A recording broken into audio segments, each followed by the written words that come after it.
standalone game mode, which comes with F1 the 2013 content, 80s, plus brand antenna, and the rest is available via DLC.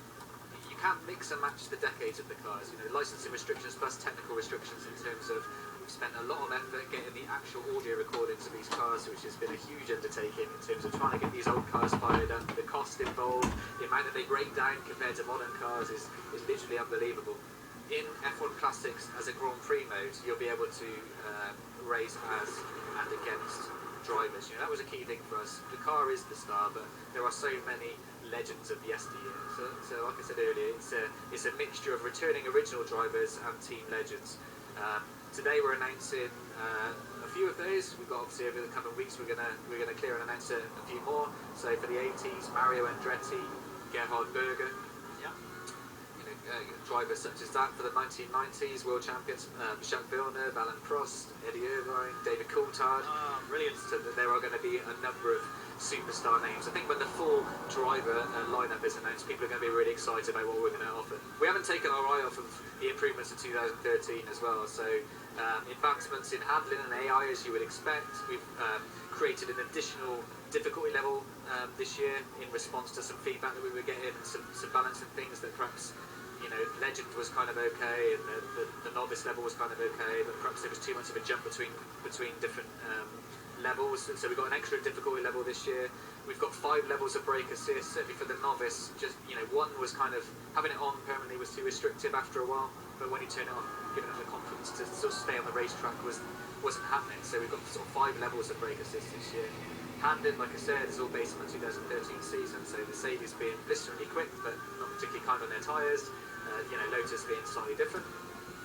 And we've got a mid-session save this year, which we're really excited about. It's something, again, which we've had on the agenda for a while. There's quite a few technical things that we had to get in place before we could announce that. So the thing that makes F1 cool is the fact that if you don't get into the first corner, gaining positions, you lose a load, maybe you lost a nose cone, maybe you're not particularly good at starts. You know, Mark Webber, for example, he doesn't get to the end of lap 1, pull into the pit, so say, well, that's me done, and try and find the next race. There are plenty of ways and means to get yourself back in the race. Sure. And mid-session save really allows more people to experience longer races where you're going to see weather changes, you're going to see safety car, you're going to see your car developing punches and mechanical faults, you're going to have to fuel manage at some point, tyre manage, all these things which, you know, only perhaps a small-ish percentage of people have been able to experience up until now, because they've had an hour and a half to spare it, you know, in any one go. So you can save as many times as you want in any session, just so that the game's tailored to the length of time that you can dedicate to that experience. Sure. But no ignorable team orders coming down over the radio. Not quite at the moment. No, there's certainly something for the future. I think you can have that one for next year. Yeah. With the V8s. So loading into a 90s scenario. Now I didn't see which car you picked, Lee. What have you got? Williams. Mansell's? So obviously, probably one of my personal favourites. You know, I've been a Formula 1 fan since 1985. Not missed a race, and 1992 season was particularly special for me. I had a large passion for Michael. I can see, you know, a lot of Lewis fans in today's era. He reminds me very much of what Mansell used to be. It's kind of, you know, you can't imagine Nigel particularly perhaps appreciating managing fuel or tyres. You know, when you look at his career, I often think that he should have had loads more race wins. Such a great driver, such an aggressive overtaker. But it was usually podium win or bust. So yeah, we're driving his car. Obviously, sounds completely different engine recording. You can see that the filter has been toned down a little bit. Again, tied into the sort of TV look and the audio style of the day. He's driving us an improved, unfortunately. The on-screen elements that you can see there, just giving it a different flavour. So not only is this going to look great in terms of screenshots and videos, but obviously just feels different from everything, the way that the handling's coming through the wheel, and you know, each individual era brings something new drivers, new cars to experience, new visuals, and it's almost like a mini game within a game, if that makes sense. Is this a different view we're looking through here as well? I noticed we've lost the wheel. Or is this the design of the car? Yeah, there are a number of different cameras. We're still fine-tuning them now. So we've got TV pod offset, which is what you see on the side when you know, usually on the TV where it comes to one side. You've got the two chase views, you've got nose cam, and you've got cockpit view. And the cockpit view is always great for for the authentic guys who really love that experience. I mean, I do like it, I must admit. I'm always stretching in my seat a little bit to try and look a little bit further over. That must be what it's like in real life. Just let me see a little bit more of what it's like to drive these cars.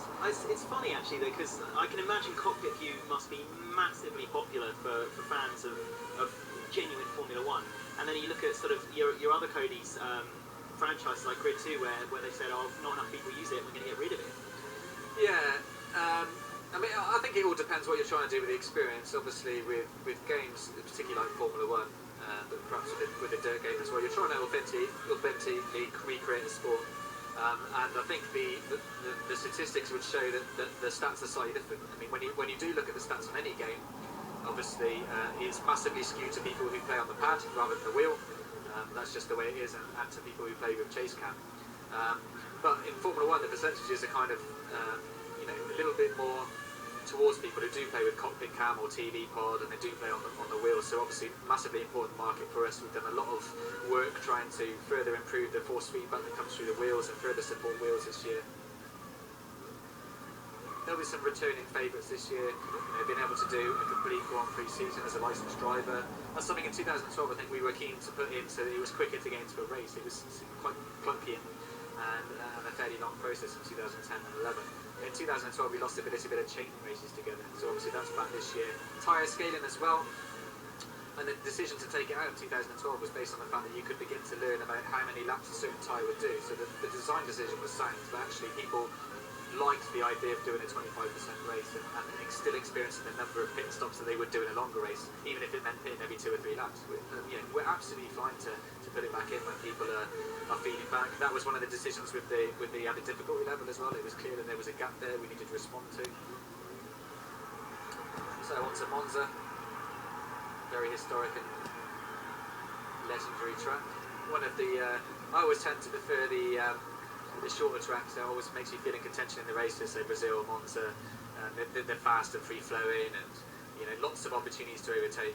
So the character heads here in the garage and the animations in terms of, that's all obviously still work in progress at the moment, but the uplift, when you go back and look at last year's character heads, it's a giant leap forward, as is the entire garage environment. We really pushed hard on that boundary, but just, if you compared side by side what you're seeing now in terms of visuals on 2013 and 2012, I mean, we're happy with all those areas of the game really, from the front end user interface all the way through to the, like I said, the track lighting and the rear view mirrors.